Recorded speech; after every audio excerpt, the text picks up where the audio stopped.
Last night, as you guys know, we've been staying at the Ameristar in East Chicago. House is getting remodeled, specifically the bathroom is being redone. So me and my parents have been staying at the Ameristar in East Chicago. Interesting thing happened last night, and I want to share it on this video and upload it. My dad had been waiting for me to come in last night because you have to have a key to operate the elevators there, and I didn't have one, and he did. So he came downstairs to meet me when I came to the hotel to get some sleep. And so he's sitting there talking to a guard, and night watchman, guard, whatever. So they're talking, hanging out, what have you.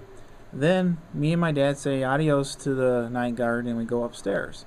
Well, I realized I forgot some of my equipment in the car, and I wanted to work on some video before I went to bed. So I asked my dad to run down to my car and pick it up, and so he did. So he runs down, grabs the equipment, and on his way back, the night guard kind of looks at him funny, like, you know, hey, make up your mind, in or out, kind of attitude. And my dad goes, well, I'm sorry. He goes, I don't mean to be making you think something's going on. He goes, my son works for WJOB, he left some of his equipment in the car, and he's got some stuff he needs to work on, and he wants me to bring it up to him. Guard kind of stops my dad and goes, well, wait, he's WJOB. I listen to WJOB. I like listening to Jed in the mornings, and I like listening to Gino. I like Gino's music. And my dad goes, well, my son works for him. He goes, have you ever heard of a guy named the Preacher? Guard kind of takes a step back, and with a, you know, kind of look on his face, you know, he goes, yes. He goes, I remember, I used to listen to Preacher all the time. He goes, it's so tragic about Preacher's passing. My dad goes, yeah, it is very sad. It's very depressing, you know, and we're still trying to get over his passing. He goes, but you recall on some of Preacher's shows he would mention a person, T-Rex, right? Guard looks around and goes, yeah.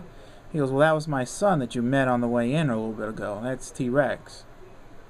Guard does another 2 inches back, step back, and he goes, that was T-Rex from WJOB? My dad goes, yeah, that's my son. He goes, no way. He goes, I can't believe I just met T-Rex from WJOB. That has made my night. Wait till I go home and tell my son about it. So that's a cool thing, guys. And I'm telling you right now, I can safely say for the rest of us who are hosts or even just associated here at WJOB, we love to be able to hang out with you guys and for you guys to acknowledge that, yeah, you're a listener and, yeah, you like our shows. I've said it once, I've said it a dozen times. I'm the type of person who welcomes a fan coming up to me, patting me on the back and saying, hey, I listen to you, I love your work, you're doing great things there, keep it up. I'm never going to shun a person away for just wanting to meet me. I know a lot of celebrities tend to do that or charge you just to share 2 seconds of space with. I assure you, me, and I can safely say a lot of us personalities here don't do that and would never do that. So if you ever bump into us in the streets or anywhere, or social events or whatever's going on, and you recognize our voice or you recognize us from videos, pat us on the back. Introduce yourself. We're always willing to get to know the fan base that we all have. So just a quick story I thought I wanted to share. It was kind of a cool thing. My dad was really kind of tickled about it. It kind of made his night.